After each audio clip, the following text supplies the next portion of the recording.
গলায় ওই কুকুরের শিকলের মতন একখানা করে মোটা মোটা চেন আর হাতে একখানা চেন, তাহলে বুঝবেন এ জমানার তারা হলেন জনপ্রতিনিধি।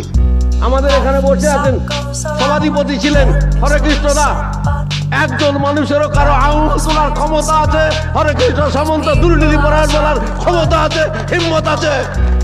আর এই সবগের মাটিতেই জনপ্রতিনিধি আছেন, আমি কারো নাম উচ্চারণ করব না। তাদের নাম উচ্চারণ করলে নিজেদের গায়ে গঙ্গা জল ছেটাতে হবে। কোন জায়গায় আছেন তারা? কারো সম্পর্কে ব্যক্তিগত গুচ্ছা করব না। ছিলেন কোথায়?